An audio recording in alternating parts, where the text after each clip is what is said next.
Howdy, howdy, folks. Oh, Welcome back to the Brinx, Hearse podcast. My name is Ryan McNeil. Michael Frieri. And as you can tell by my background, and Mikey's attire today, Yes. this is a very special episode. To me, yes, it is. You know, I kind of feel like a sports broadcaster right now. You do, yeah. With no tie, you're a professional. You're in broadcast, but you're a little more casual than, Yeah, than keep the it rest of lax. the I bunch. keep it lax. You look very sharp, very sharp. Thank you. Thank you. Yes, Los Alamos worthy, I would say. You think I get that clearance? Oh, without a doubt. If all those other people got the clearance, you'd get the clearance. Ah, thank you. You know, I appreciate that. No problem. So today we're going to be discussing July 21st, 2023. Oh, yes. Will go down as a day of one of cinema's finest. Perhaps. Barbie and Oppenheimer were both released. Mm-hmm. Now, I saw both of them on the 21st with my dear friend iDubbbz. You Yes, saw shout out. Oppenheimer on opening day, right? Yes, I saw Oppenheimer on the 21st, and then I saw Barbie the Tuesday after. Okay. So Let's tackle Oppenheimer first, huh? let's. From the Well, very you know, beginning. should we tap? I think we should tackle Barbie first. You want to do Barbie first? Okay, we can do Barbie first. What do you think? I don't know. I feel like Barbie is. I don't have nearly as much to say about Barbie as I do Yeah, Oppenheimer. we can probably get that out of the way. Yeah, that's fair. Okay. Yeah. All right. Now, So I have tell me. as a professional would, I have Ooh, a look at pen and you. paper. Oh yes. Look at you. You're a real sportscaster now. Ah. When you first heard about this movie, what were your thoughts? When I first heard about the Barbie movie, Yes. you know, I thought I kind of played into, you know, it just seemed more like a meme, the hype around it, because it felt like it was just going to be like a overly blown kids movie, you know? And, you know, I thought it was cool that Ryan Gosling was in it, but I wasn't sold whatsoever. Okay. But that was just when I first heard it. And when like things started to warm up and the reception, like you kind of hear a little more about what's going on, and it's like, this is more than I thought it would be. Yeah. Like, I think I was kind of skeptical at first because, like, any movie can be good, but like when you know so little as that, I'm like, okay, you know, whatever. But then it's like, okay, Margot Robbie. I trust Margot Robbie. She's gonna pick good roles. I trust Ryan Gosling's gonna pick good roles. See? And Greta Gerwig hasn't let me down yet. So, What else has she done? Little Woman and Lady Bird. Okay, were yeah. the two other I like big Little Rex Woman. movies. I like Little Woman. Yeah. So when I knew like, oh, this is the team behind it, I'm like, yeah, this movie is like, I know it's going to be good, and it's going to be more than, like you said, just like, oh, it's going to be like a bloated kids movie or something. Yeah. I mean, that was basically exactly what I thought it was going to be, probably until I watched the movie. Okay. Yeah. And even going into it, I was talking with my friend iDubbbz. He's not actually iDubbbz. We affectionately call him iDubbbz. Yes. Mikey gave him We are not friends with the sensation iDubbbz. the sensation iDubbbz. Yes, but no. he asked me, he was like, what's this movie like? I was like, I really don't know. Yeah, I was just going to see it for the Barbenheimmer meme, you know? I was still excited for the people behind it, but yeah, part of it was, you know, the fun of seeing both these two radically different movies on the same day. Yeah. But yeah, like even like starting it, I was like, I don't know if this is gonna be a kids movie. I don't know if it's gonna be like how serious it's just gonna take certain things. But I think the first indication of like, even though I was still very excited for it, I knew it was gonna be good. But the first indication of like what, like that it had a little more to it was I think the the beat you off joke. Yes. That's why I start. All right, this is kind of, it's a playful, it plays around barriers for a kids movie. So I was like, okay, so I guess it's just like a kids movie trying to, you know, appeal to an older audience a little bit who's going to take their kids. Yeah. That was my first introduction to this style, I suppose. Mm-hmm. Yeah, it is PG-13.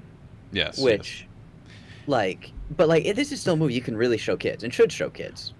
Like, there's nothing I that's honestly, like off limits. I would take like maybe like at least a 10-year-old, because they start talking about like they start talking about genitals. But I don't know.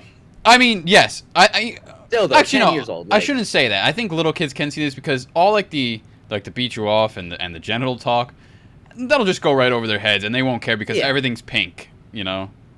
yes, exactly. But you mentioned this in your letterbox review. The production design of this movie is insane. Yeah, that is probably what is my highest takeaway on this movie. Mm. Um, I'll say here I gave it a 4 out of 5 stars. I as I well. think it was a whole lot of fun. I'm actually between a 4 and a 4.5. I'm pretty high on this movie. I'm pretty high on it too, because like I could watch it right now. Yeah, I want to go see it again. It's so much fun. Yeah. But my highest compliment is the set design in Barbie World, and it is amazing. Like it's just this, and I'll get to like my complaints with it later, with the movie later. But it kind of plays into this amazing set design. But the set design in Barbie World is so good, especially like I remember like the dance when she has like that dance and it's like the disco balls and stuff like that. Oh my gosh, it's just so stellar. Yeah, and they did such a good job at making it like big and grand, but like everything still feels artificial. Oh yes, for sure. Everything still feels like a dollhouse. Yeah, like the waves were plastic blue. It wasn't even like water, you know. And there's no like working showers or, you know, seeing all the actors play into the set too. Like Margot Robbie, she's like very like animatronically like taking a sip of water. You know, it all plays really nicely together. And I liked how they never tried to like explain like, oh, this is how this world works with that world. They're just like nobody really cares about the nitty-gritty of it. What you mean? Like how Barbie world exists in relation to the real world. Yeah. Which I liked. I didn't need the explanation, you know. It kind of was just like, nobody needed it. You just go through this portal on a spaceship and a tandem bike, you know. That's all explanation. That's just like saying this is going to be so ridiculous you don't really need to know. But it was interesting because similar to Ant-Man and the Wasp, this movie could have been called Barbie and Ken. It is just as much a Ken movie. Honestly, I think it is more a Ken movie than a Barbie movie. I was so kind of almost caught off guard the first time I watched it. If I watched it again, it'd be more interesting like how close it is. Like there's a point in the movie. I mean, this is when like first of all, I mean Ryan Gosling is just amazing in this movie, and all the jokes are basically based around Ken. Most all of the humor is him. Yeah. But there's a point after the big beach fight with Ken, and then Ken goes through like this whole arc. All the Kens, you know, they're like kind of like, oh, they can be themselves and they can have their own personalities. But after that, after like Ken got his closure, the characters in the movie literally say, well, what do we do about Barbie now? Because it's just like we kind of got a little sidetracked here, very much so. You know. But I mean, there was never like all the content was good though. Like you never like complained about it. No. I mean, it was. I'm telling you, it was all just a joy to watch that whole like ridiculous beach scene, the fight. You know, now all Kens are veterans. And Barbie was already kind of like ignorant, but she was still a good person. So like she didn't need to go through like some grand arc anyway. Yeah, that's a good point. You know, I think in the beginning of the movie, I like that when she's dancing, she's like, "Oh, anyone have like thoughts about death?" Yeah, you know, it seemed like the story was just going to be about like a more like real Barbie, I guess. Like she's having like real thoughts, but then it kind of came at the end. It's the story kind of shifted to it's like, well, what is Barbie's purpose? Like I don't know. It just it was a little incohesive at that point, I guess. Yeah, and especially the end point where like I did like the idea of Rhea Perlman playing the woman who created Barbie. Yes. But at the end when they're like talking about like, oh, if you want to go to the real world and this, that, and the other, it's a little interesting, but it's not like I'm not like fully following exactly like why or what is going to happen. No. Yeah, I didn't understand. But that's another thing. It's kind of like that movie where you don't really need to care what's like really happening, like plot wise, surface level plot wise, because there's a lot more undertoned not very undertoned, like just messages, and again, like just the spectacle of the movie. Yeah, when the journey was that good, it doesn't really matter like what the destination ended up being. No, yeah, exactly. Um, I so let's see. Let me look at my notes here. The Barbin notes. Oh, here's just a quick little mention. Mhm. Strange Barbie, was that her name? Weird Weird Barbie, Barbie. Kate McKinnon. Great, She was great. Yeah. amazing, yeah. And she had like a shaved head, like how like people would like play with it, mess with their dolls and stuff like that. Yeah, I like the idea a lot of how it's like she was just she's like one of the messed up dolls. Yeah, yeah. So like It her was legs cool. bend ways they aren't supposed to, Hmm. everything messed up. Yeah. Right, yeah. Um, this kind of plays into Ken a little bit. Oh, Hmm. first of all, Alan. Uh, Oh, more Alan, please. Alan I movie. want an Alan movie. Yeah, Yes. We're on the same he was page there. so good. And Michael just how Cera, he's man, introduced. he's he's still got it. He's still kicking. He's never lost it. No, no. The way he's introduced. And then there's Alan. He's just one of one. And he goes, "Yeah, I never really understood that." And But he has a fight scene as well. yes, he gets his hands dirty. Alan's not I mean, afraid. that's what Alan does. Yeah. Do you have any more praises here? I like Will Ferrell.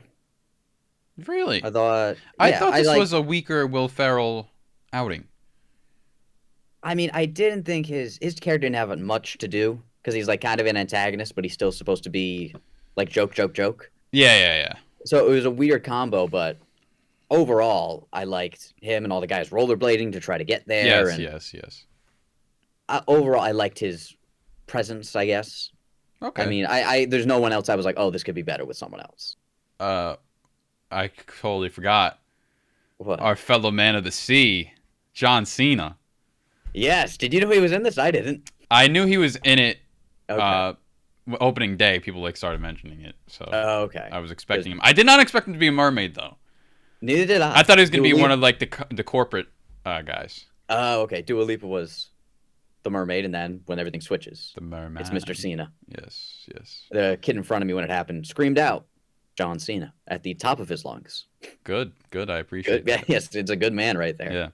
Yeah. Oh, also the scene where they're all playing the guitar around the beach.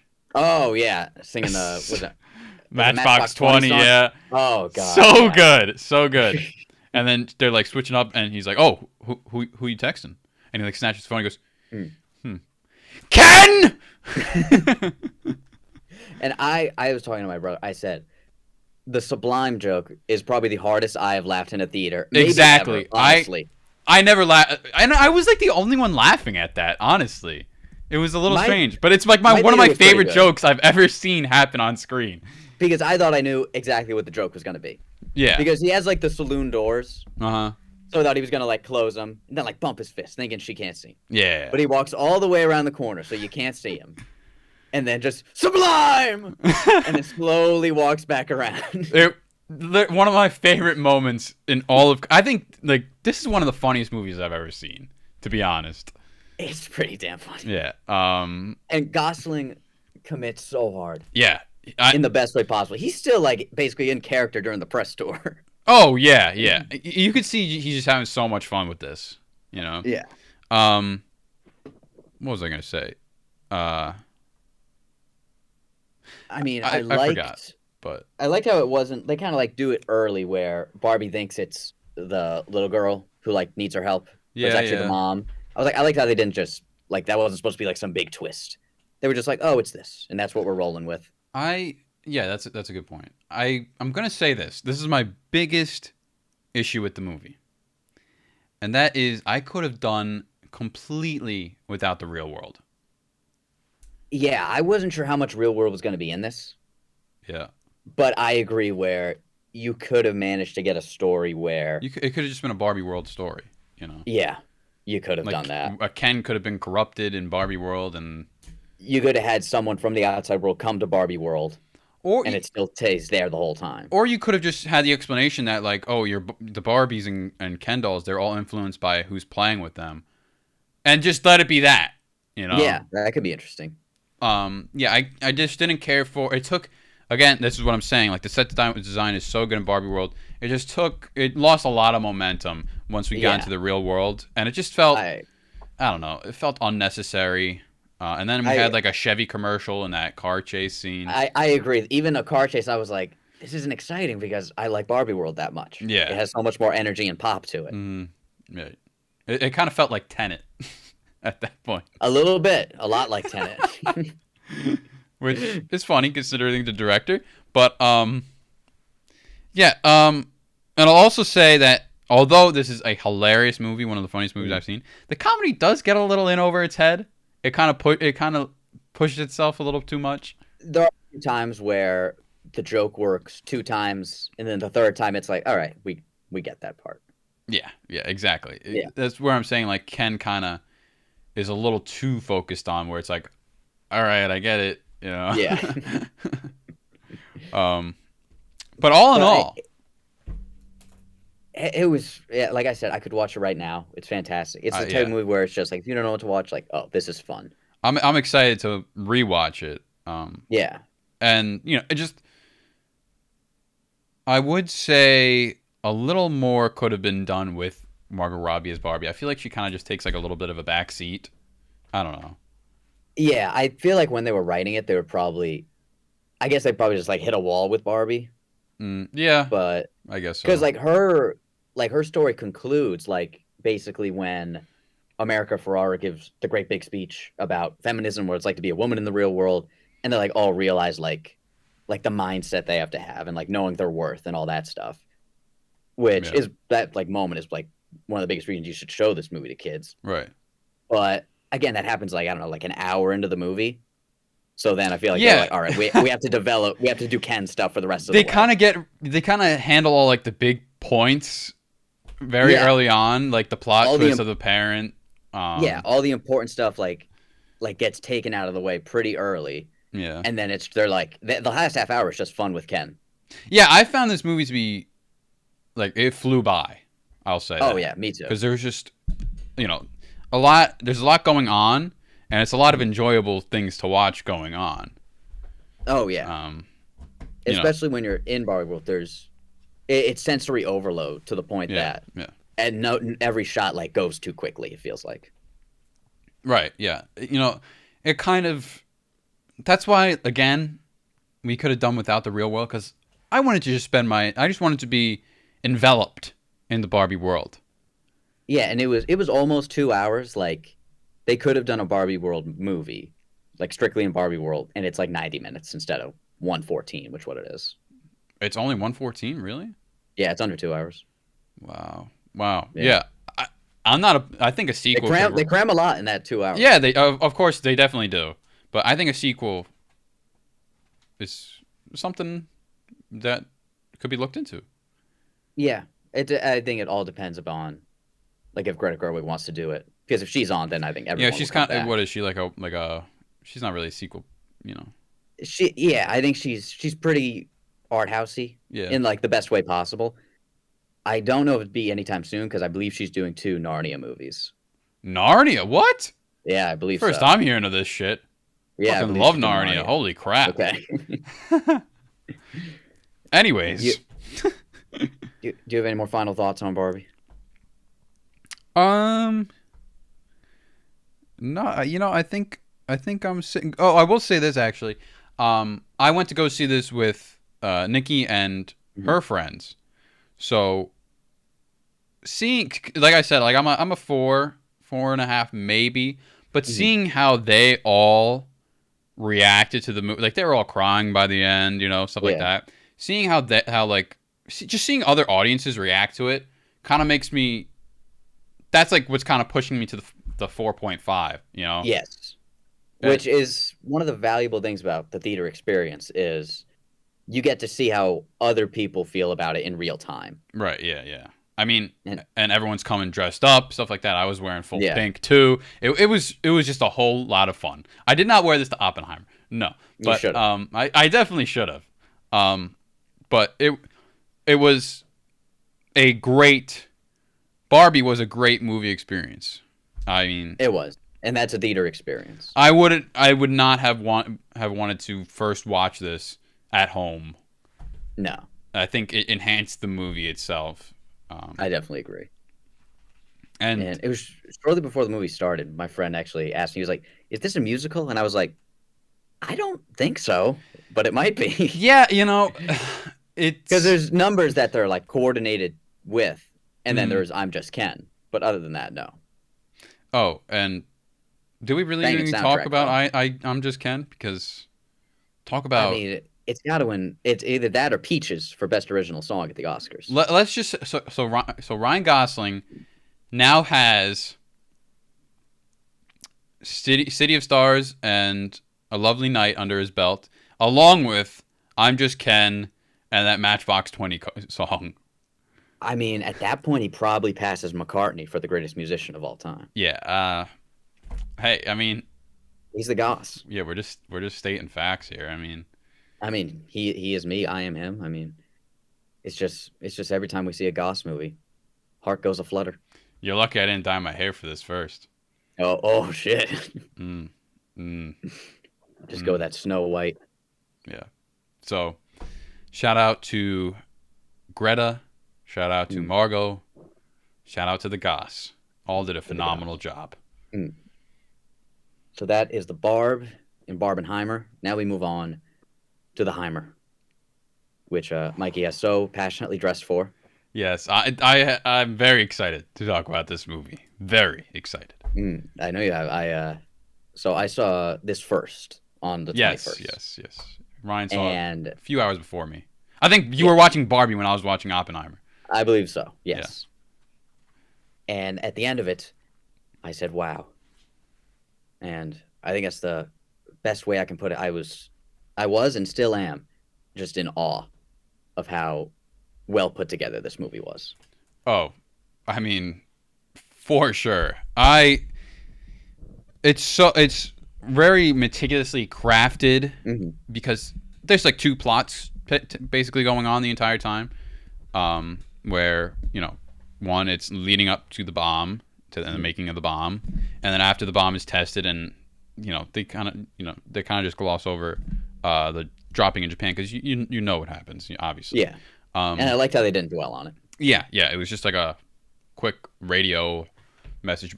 So you got that going on, and you got pushing forward in time a little bit the hearings of Strauss and Oppenheimer, and both hearings are based on what happened in the past during the making of the bomb. So Yeah, while we're learning about the making of the bomb, it's adding context to the hearing. It yeah, was just so nicely intertwined. and it's similar to my favorite Nolan, Prestige, where Yes, Nolan yes, and his editor, there's so many time jumps, yes, and a there's lot. multiple plots going on at once. Yet you can still follow it so easily, Yeah, and I don't know how they do it this well. I was going to say I think this is his most different movie. But if I were to pick one that's the most similar, it's The Prestige. In structure, yes. Yeah, yeah. Because it's not really, a lot of Nolan movies are the visual fanatics. This, it's just the bomb, and that's really it. Everything Yeah, else is just like context and dialogue. And The yeah. Prestige is, you got the tricks for the most part, but that's not really a visual spectacle. No. Yeah, and I think with Oppenheimer, how I felt like it went so fast, especially the first 2 hours. Yeah, I mean, I I can see why people rag on it for being too long, but there is so much going on. I will say I watched this twice. My first watch, um, it did, feel a little long, but then once the last hour hit and we're just honing in on the hearings and the plot twist, Mhm. I was locked in for the rest of the movie. I was Yeah, like, all right, the bomb went off, and it was kind of like a little lull for like maybe 10 minutes. I'm like, all right, what's going on? Um, and then once we locked in, I was like, all right, yeah, cool. It kind of picks up steam a little bit there, so I yeah, do not mind the runtime at all.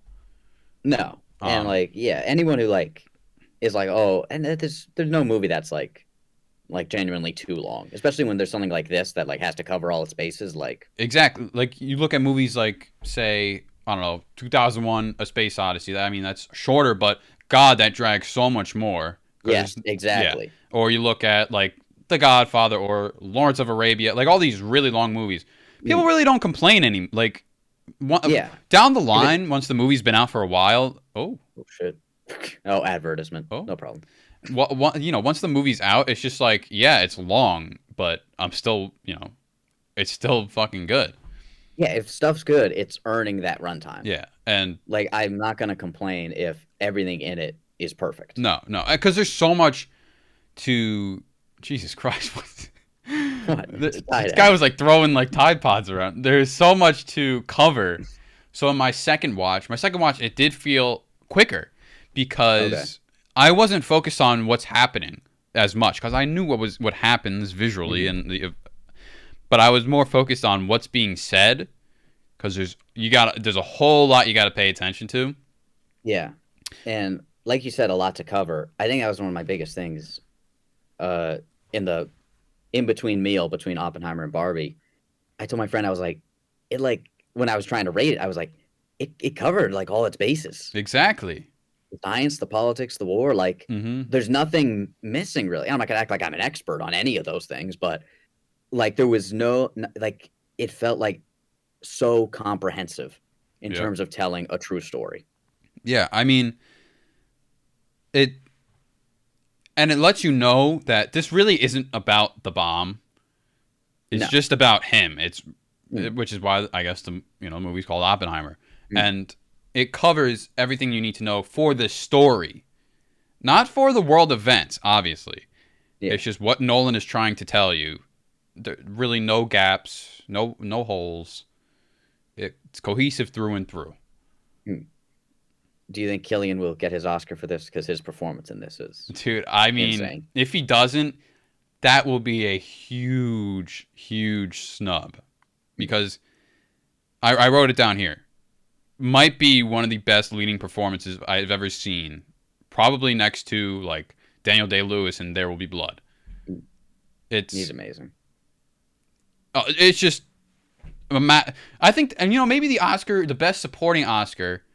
I know we're going to talk about the actual actors in a second, Uh, but I think the best supporting Oscar should go to Cillian Murphy's eyes. mm, his eyes, his sunken, hollow eyes. It really just pictures every um, emotion that Oppenheimer has ever. I mean, I don't know how he actually really felt, but the character on screen Yeah, has ever thought. It's just a masterclass. it really is. And I do think Downey should win, quite possibly win Best Supporting Actor. Yeah. So maybe let's talk about. I wanted to ask you this question. Mm. Besides Cillian Murphy, in this movie, what is your top 5 performances? I would say Downey. I would probably go Damon. I think Mm-hmm. Josh Hartnett's really good as like the other professor, and Okay. Jason Clarke is really good as the other guy in the hearing. In her short screen time, Florence Pugh is very good as well, though. Mm-hmm. So I don't know if there's really a bad performance. I don't think I'm missing anybody big. Was there anybody else you think should be up there? I think. Apologies. I think Emily Blunt is probably my favorite lead role in a long time, or female role in a long time. Uh, Really? She doesn't do much. but I think when she needs to, she Okay. she brings it, man. Okay. I just think Nolan clearly and people talk about he's not great at writing female characters.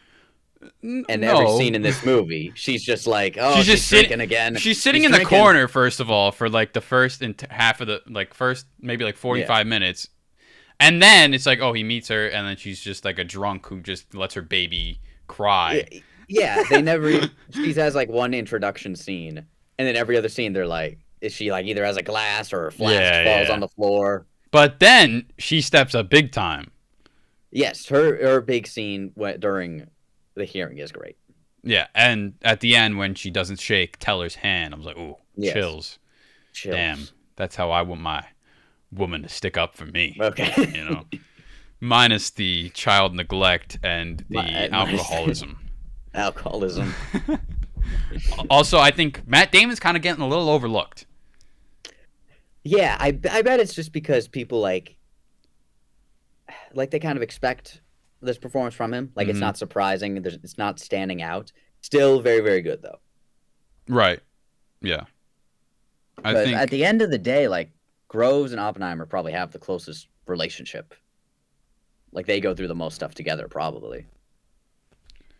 yes. I feel like he is Oppenheimer's right hand man at some points, where he kind of like the scene with like when Casey Affleck decides to just pop in for a shoot. Yeah.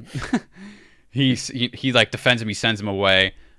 He kind of vouches for him in the hearing. Kind of doesn't, but yeah, he did like to say, "I wouldn't clear any of those guys." Exactly. So I think that's kind of who he was, and they shake hands on his way out too, right? Yeah.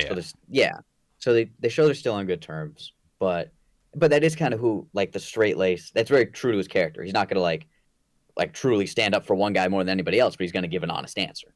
Right. Very military man, company man. Exactly. Kind of Yeah. You know, military. You know, they're not supposed to really have opinion on anything in government. They kind of just do what they're told. Yeah. And, but no, he was fantastic. Yeah. And I think one of the reasons though that the movie went so quickly was at least the first 2 hours, like leading up to the bomb, the first test at least.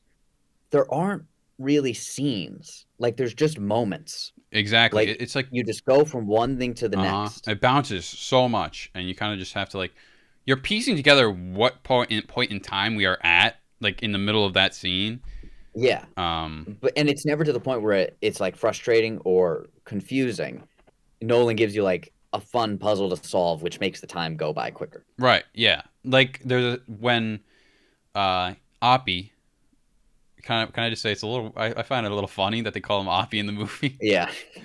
When Oppie meets Kitty for the first time, you know, he meets her and they're like, you know, kind of hitting off, and then it just cuts to him and Florence Pugh, and Florence Pugh's like crying, and you piece together like, oh, he's like breaking up with her because he's marrying and Kitty and she's pregnant, stuff like that.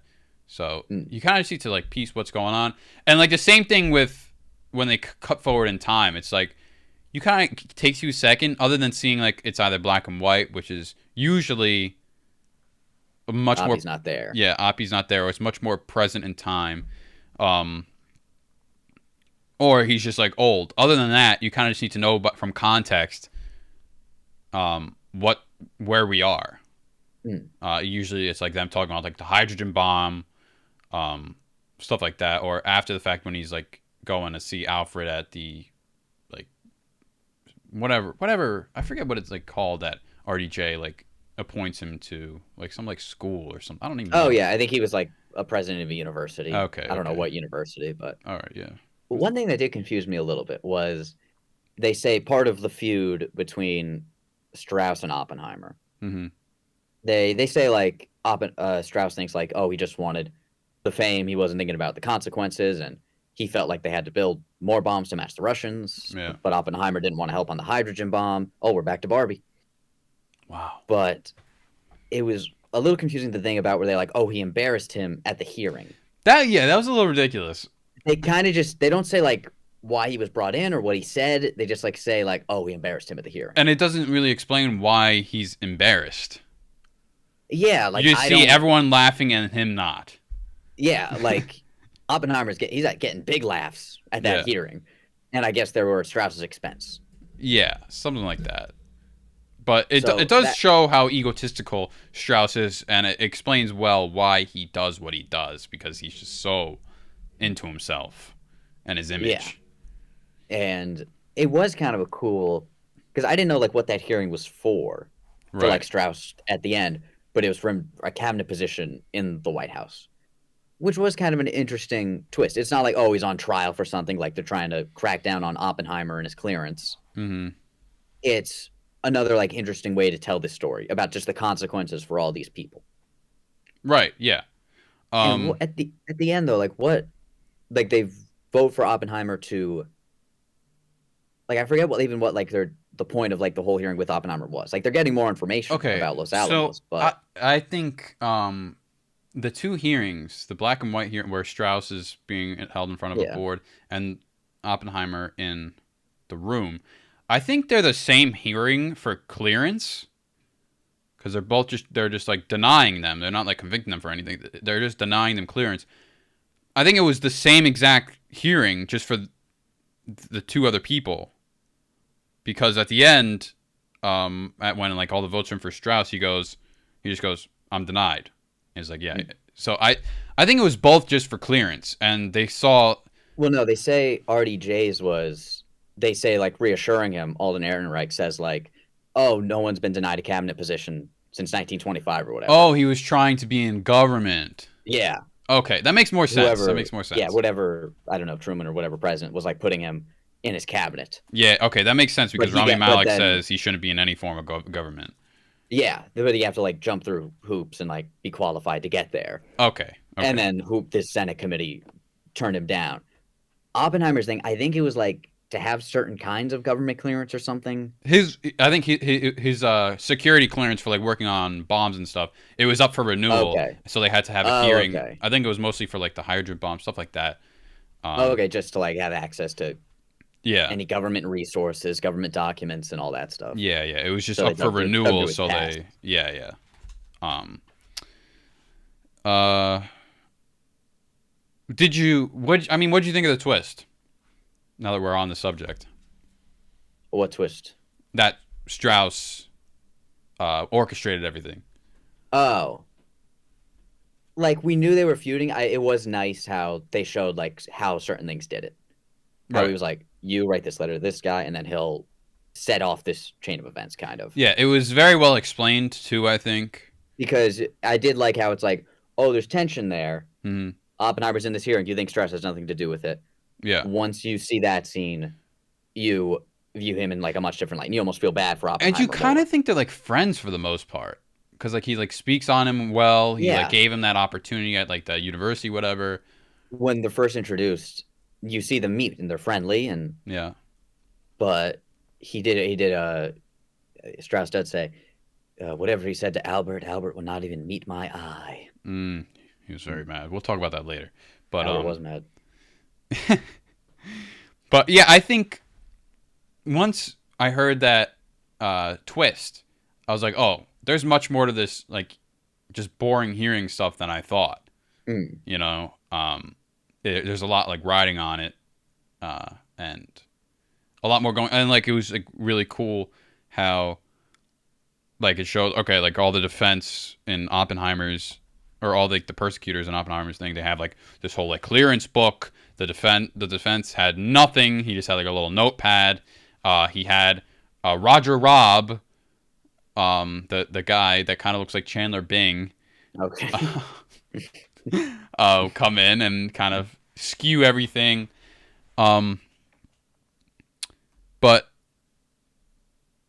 you know, the twist it like plays into the context of watching, like as you watch the movie, the closer you get to the ending, the more you know about what you just watched. Is if I'm making Yes. sense. So Yeah. like when you find out Was that more rewarding on the second on your rewatch, knowing all that? for sure, especially like when you see like the spy that you find out who the Yes. spy is, Yes. and you see him like come in. You know, it's a little shot, a little fishy, which I didn't Mm. really notice.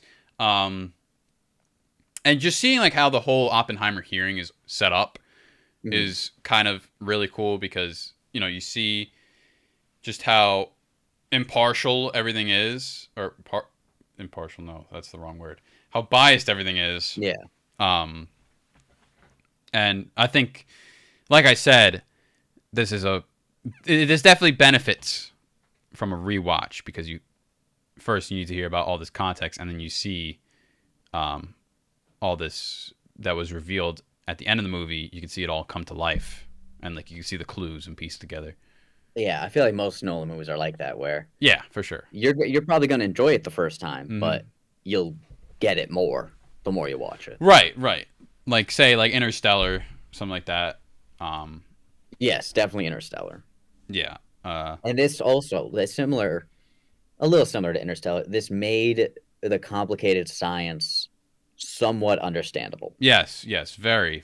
I mean, Understandable to the point where you're not asking so many you questions. understood the big science points, I Yeah. guess, like the chain reaction, um, Mm. just like the overall science of the bomb, um, all like the nitty gritty quantum mechanics. It just kind of like glosses over and it's like, yeah, you don't need to understand this really, you know? Yeah. I did love the when they're worried that the bomb may ignite the atmosphere Mm, and end all life on Earth. yeah, And they ask, "Oh, what are the odds of that?" Near zero. yeah, Like zero would be better, it, it certainly would. but theory can only take you so far. You have to find out for yourself. Theory can only take you so far. You're absolutely right. Mm. Um, without being, I mean, do we really need to say this? The visuals are fucking amazing. Yes, with the bomb though, the test sequence was tremendous. Oh, that might be one of the greatest scenes. It's just I felt like I was about to have like a heart attack. Because It was so intense. I was watching my second watch was on IMAX. Oh wow, One even thousand louder. percent worth it, by the way. Okay, Not even the bomb, but just like scenes in general were just works of art. okay. But leading up to the bomb, I was fucking nervous, dude. Like, They build so much tension with all the weather. Now we have to wait. yeah, This yeah. thing has to get here. Everybody has to get back. Just like 20 minutes, you know, bring in the sheets. Your heart's You beating know, fast. yeah, yeah. And, um, shit.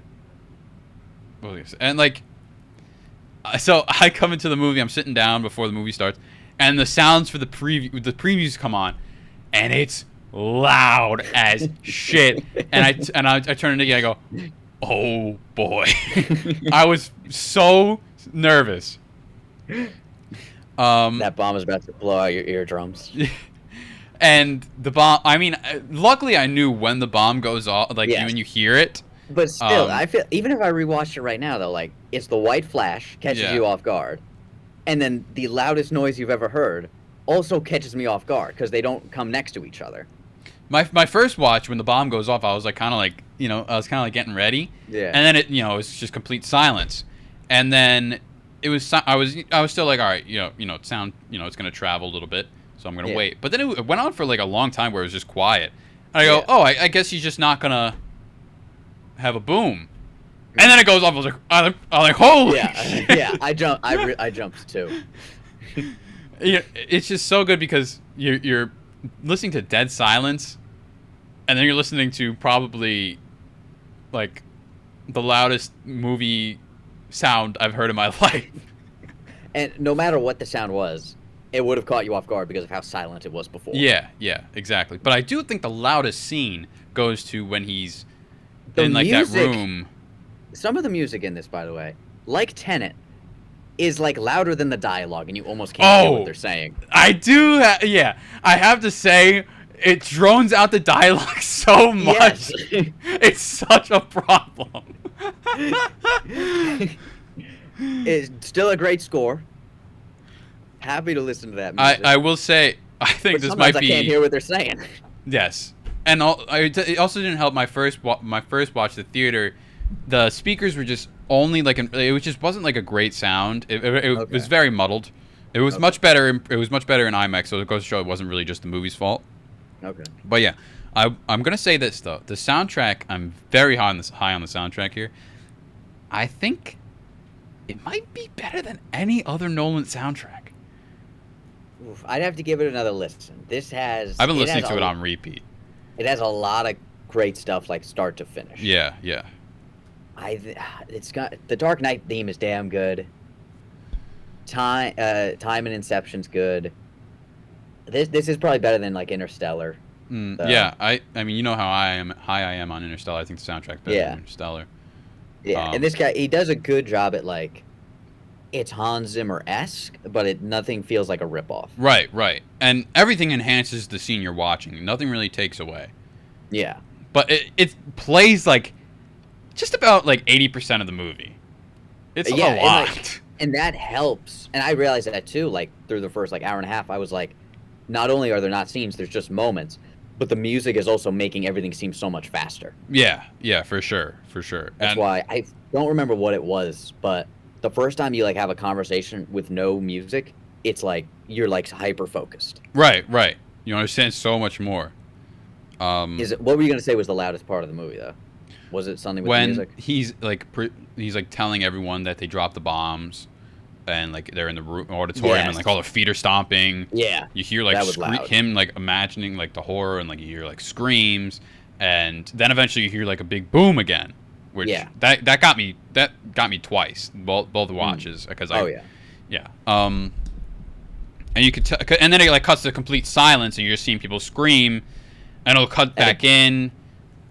That is an amazing scene, I think. Yeah, and again, the silence so effective with the loudness before. Yeah, yeah, absolutely, absolutely. But with the test, they do such a good job of putting you like in their shoes, where it's like white flash, few seconds, loud bang, you think everything's done, and then the gust of wind.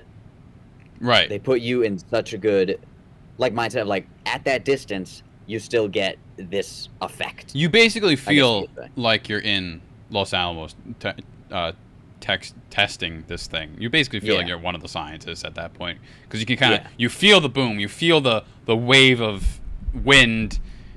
You hear like the breathing of them, like watching it in silence. Yes. Let's talk about during Benny Safdie's character, who I don't know what nationality he was supposed to be, but he puts on. It was like played for laughs. At least I laughed every time they cut back to him when he covers himself in sunscreen. Asks Niels Bohr, "Is it rubbed in?" Which it is not, and he says yes. And then he puts on his weird sunglasses, and then he just watches in his lawn chair. And it kept cutting to him. It really did. I don't know. Maybe they just didn't have enough coverage of other people.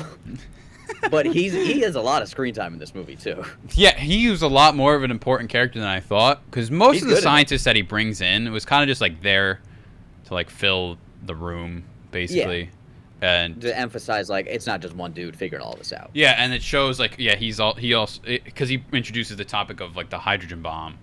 Yeah, Benny Safdie does, and everyone's like oh shut up, but then Oppenheimer's like maybe. Yeah, he was, and they just leave it at that. He was kind of like, his design. Oh, Old Spice. His Spice. Designs are a little impractical, but whatever. Yeah. Let me ask you one quick question. Please do. What is the better explosion scene? Okay. The Trinity test of Oppenheimer, or Moff Gideon's death? Oh. That is so difficult. I just wish there was one guy at Los Alamos who forgot to check his alarm, and he woke up next. And he woke up next to the bomb and went, "Oh!" Jesus Christ! Oh, I have to give it a Moff Gideon there. I mean, come on. All right, fair, totally fair. But I will say the Trinity test. There's something disconcerting about it, I guess.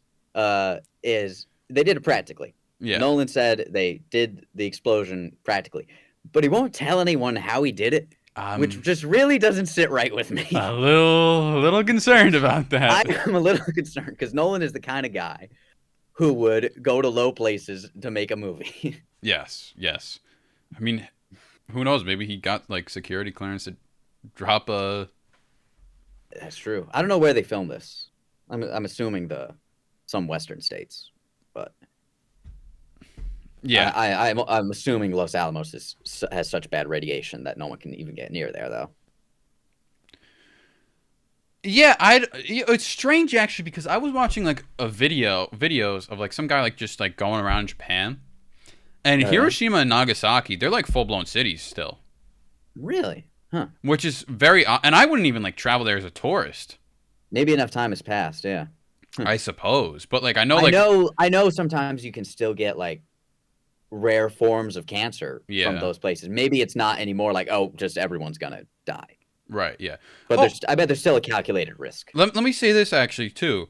I like how there was kind of like a little bit of like a ongoing thing where everyone forgot the fact that Nagasaki was also involved. Kind of like Mm, today, like it's all we only talk about Hiroshima. Like Nagasaki is kind yeah, of like just like an accessory. yeah, And there was like twice in the movie where Oppenheimer had to correct someone. Like Truman was one of yeah, them. Like and and Nagasaki. yeah, you use this thing I twice. thought that was a little funny. But after the test, though, it does slow down a bit. But I think to great effect, where you really capture how he's such an ambitious scientist. Hmm. He wants to see if he can, and it's like the line from Jurassic Park. So preoccupied with, if you could, you never thought if you should. Yeah.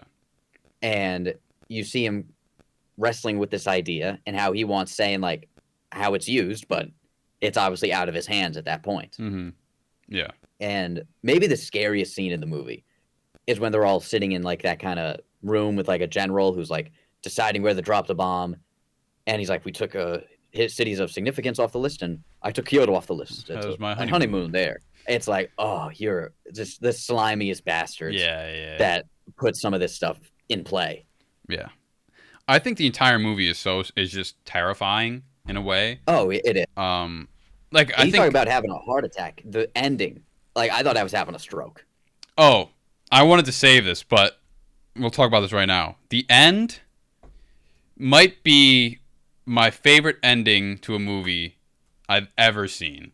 It's up there, and it's even more impressive considering that when you watch a biopic, like where the even if like the person's alive or dead, like Mm, it's like, how do you finish this story? right, right. And they do this excellently. It's so it's so haunting, and I cried every time I watched the ending because it's like just so like tragic It and is, yeah, terrifying. Um, just to see like, well, everything that happened is leading up to this just you know never-ending infinite arms race that could yeah, lead to our inevitable demise. And it's just real, like you kind of walk out thinking like how scary the world is right now, you know. yeah, yeah. It is, and it's you also feel equally bad for Oppenheimer that, Right. like I said, his ambition got the best of him, Hmm. and he's partly responsible for putting the world in this place. Yeah, there's a scene in the beginning of the movie where it kind of felt like a little trailer, but it's like him like think like kind of just like thinking and like doing whatever, and just like the music's going, and there's like a back and forth between like these visuals of like an explosion, potential explosion. And I think it's so amazing because as a viewer, you kind of like it's like kind of sad because he what he eventually makes, like Yeah. how tragic it is, and just like watching that movie like scene play out where he's kind of like his mind is like a little like tortured. He's a tortured soul, stuff Mm. like that. Amazing, and then like that and the end just really cap it off for me where it happened and he's just like staring into the ripples of the water and he knows what he did and he really can't do anything to stop it anymore. It's just very tragic. And Yeah. yeah. Because what does he say? He says like, Albert, you asked if this would cause a chain reaction Yeah, he's that would destroy us all. he's I'm like, afraid it has, or afraid we did. when I came to you with those Yeah. calculations, I believed we would destroy the world. I believe we did. And then you get like Yeah. the present day nukes. Oh, it's just Yeah, you see them flying out. You see more fire and yeah, explosions. Yeah, so it's good, terrifying.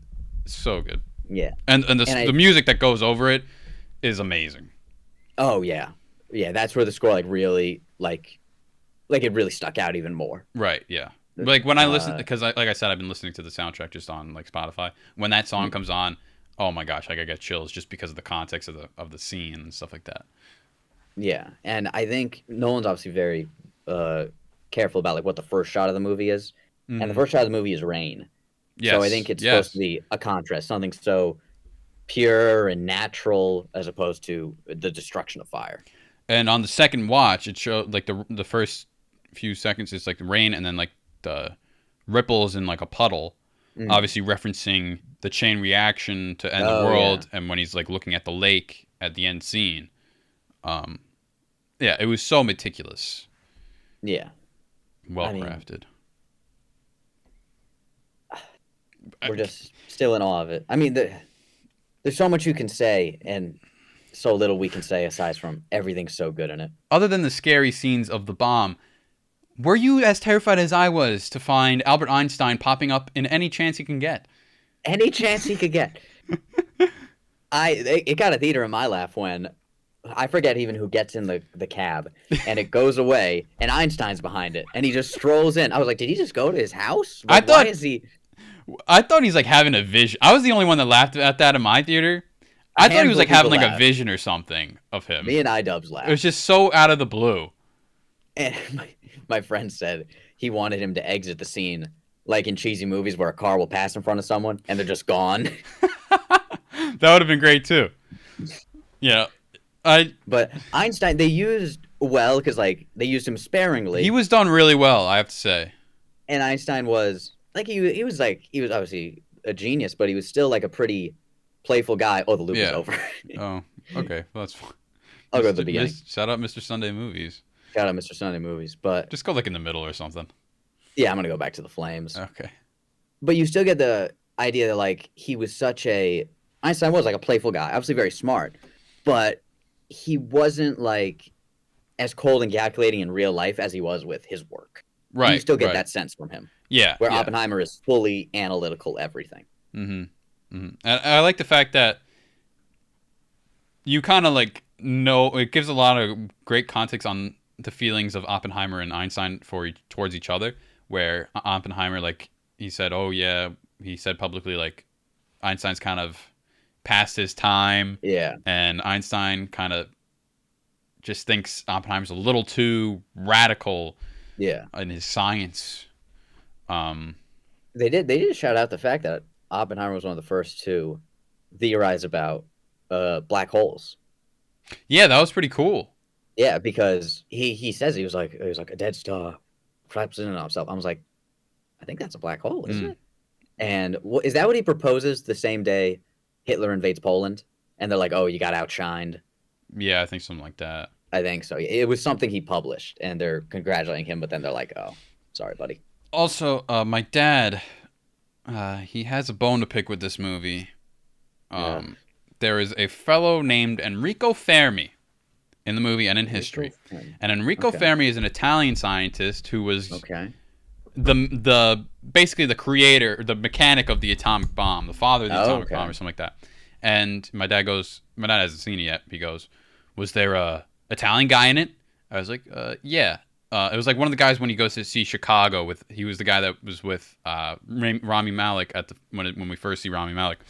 Oh, okay, yeah. Ryan Malek's like helping that guy out, right? Yeah, yeah. So Okay, yeah. My dad was like, oh, history, like they always just discredit him. He gets no credit. And they're doing it again. They did my boy Enrico dirty. Damn. But then when I went to rewatch it, I see him. I was like, oh, so like, actually, it also put more context on how they split up the process. He split up in like 4 camps, and like they were like kind of like the math and like the science side. He was like kind of like the construction side. He was like building like tests of the bomb. But yeah, and then eventually at the end when they show Oppenheimer very brittle and old, he receives the Enrico Fermi Award. Oh, how about that? So- I'll be damned. Little Enrique's got his flowers eventually. Your dad right there sounds exactly like that scene in The Sopranos when they're like, oh, Alexander Graham Bell invented the telephone. He goes, no, Antonio Meucci invented the telephone. Yeah. But the only time I've been mad about Italian representation was Disney Pixar's Luca. Love the movie, but there's not a single Italian in that movie. Yeah. I love Luca, but a little. Oof. I'll live with it. Yeah. Anything else you want to highlight on? I mean, Bernard was great. Oh, yeah. He was pretty Bernard good. was fantastic. Why does he look so bad in the Santa Claus show remake? But in this, he looks like a regular person. He looks so old in the Santa Clauses. He does. I don't know why. And here, like he's put on a few pounds, but here he looks He looks healthier. yeah, and like a scientist. Yeah, he looks distinguished. I did not even know it was him until you texted it to me. Yeah, yeah. I think like his voice. I was like, seems kind of familiar, but Mm, I did not even put together that it was the head elf Bernard. yeah. Mm, Well, I mean, who other than to help Oppenheimer then? The man who helps Santa Claus. exactly. I They think probably it's gave him a snow globe as a parting gift from Los Alamos. yes, yes. Very fitting. Very fitting. I have no final thoughts aside from it's one of Nolan's best. It's probably going to be the best movie of the year.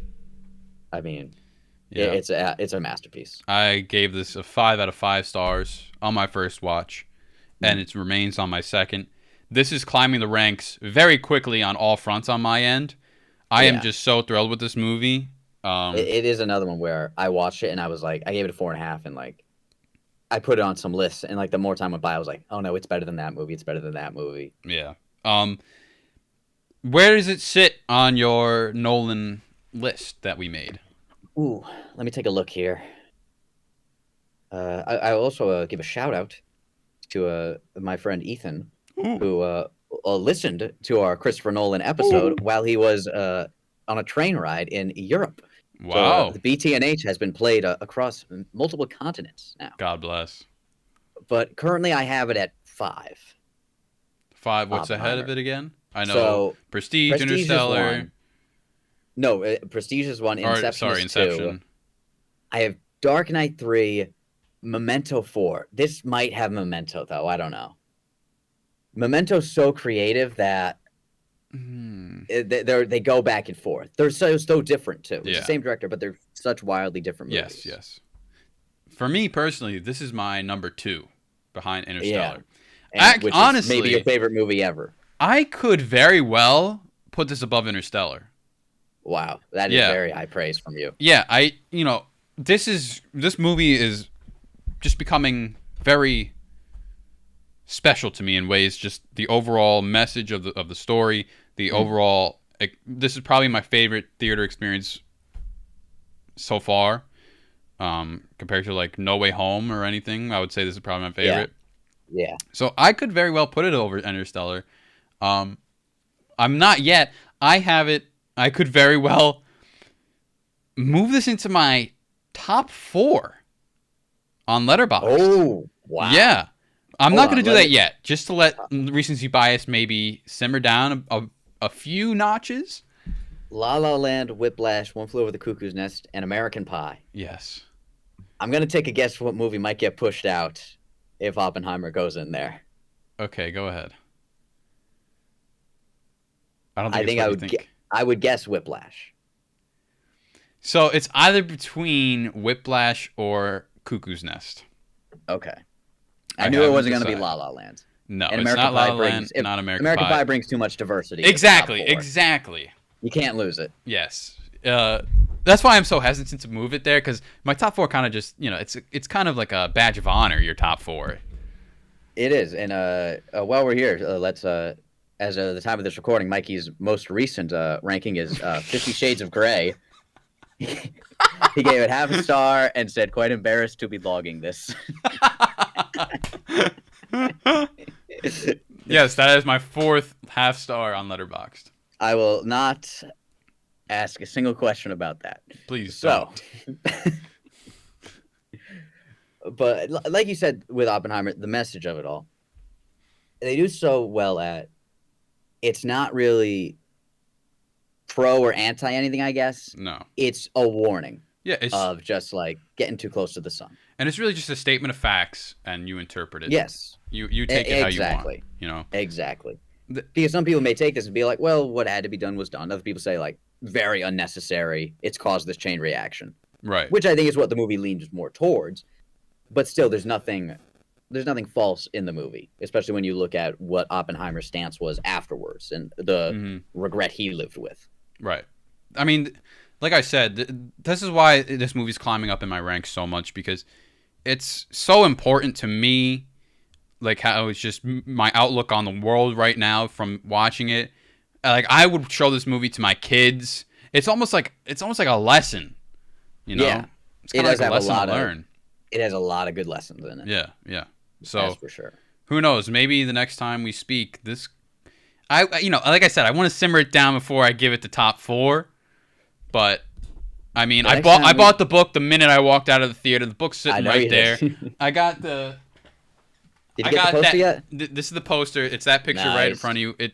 Yes. I don't want to say how much this cost, but Oh, I do need to get a nice frame for this. most certainly. Yeah, I mean, You got to get one of these hats though. I do actually. My second watch, there's a guy in the full getup. Really? Oh, Yeah. that looks awesome. Yeah. But I mean, it's Oppie. It's Oppie. Can I, before we close out, how would you have done the double feature again? Yes, I would. You would? Yes. Okay. I especially the way we did it, where we had a break in between to eat and discuss the movie. Mm-hmm. It gave me enough time where I'm not really comparing one movie to the other. No. I'm not exhausted at the second movie. I was still ready for both of them and was able to view them differently. Right. Yeah. So I would 100% do it again.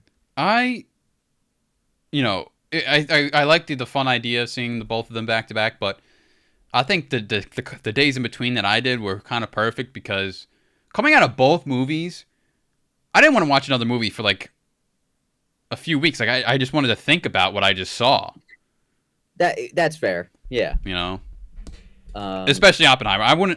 I would have like condemned myself if I walked out of Oppenheimer just so moved and then have to go watch like the Barbie movie like right after. I don't know. It just kind of takes something that's so light. Yeah. More light at least. Yeah. I'm glad I did. It worked out how I did it because then I watched Oppenheimer, watched Barbie, then I watched Oppenheimer again.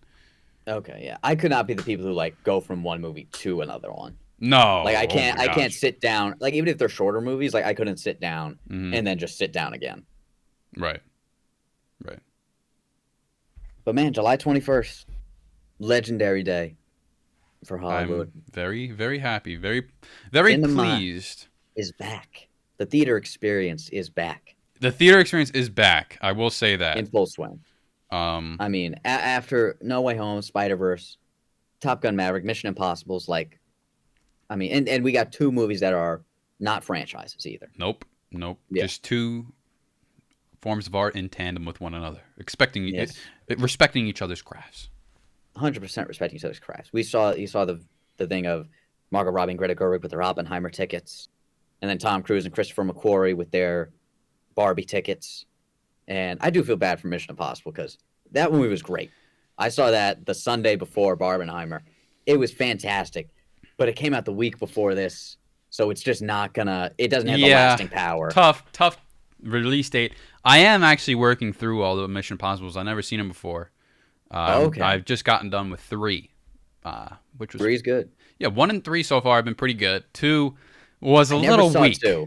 I never saw 2. I heard it's weak though. Yeah, but You're about to get to the real meat and potatoes. yes, I know Ghost Protocol is very highly praised. Yes, and that's like when I think the series really starts to shift. Okay, yeah. And I know Fallout, that's what I'm looking forward to the most, Fallout with Henry Cavill. It's probably the best one, if I'm being honest, yeah. I'm hearing great things about this one that just came out, too. This one and Fallout might be the best too, actually, which is strange for a franchise that is on 7 and 8 or whatever it is, or 6 and 7. Yeah, I think this is the 7th. Part 1 is 7. But I'll never doubt Tom Cruise. No, sir. But anyway, a great month of movies this July. And, you know, Mikey, sometimes when you watch the Brinx, Truck, and Hearse podcast, you think, I am become a fan of the Brinx, Truck, and Hearse podcast. Yes. Lover of Ryan McNeil and Mikey Freer. Indeed. I wouldn't have dressed up for no other movie than this. And I hope you all enjoy my fashion. And give us a little... they're enjoying it. You look sharp as hell. Give us a little sub on Gootelly and... On the Gootelly. Rye Guy. Sure. On the Rye channel. And maybe I'll plug our letterbox below. Give us a follow. Oh, so yes, we certainly can. Plug the letterboxes. Let everybody know the half stars you've been handing out left and right as of late, in between the 5s and 4s. Yeah, very all over the place. So as of late. Yes. At the end of the day, Barbenheimer was a massive, massive success. My name has been Ryan McNeil. Michael Frieri. And we wish you a Heidi. Woo!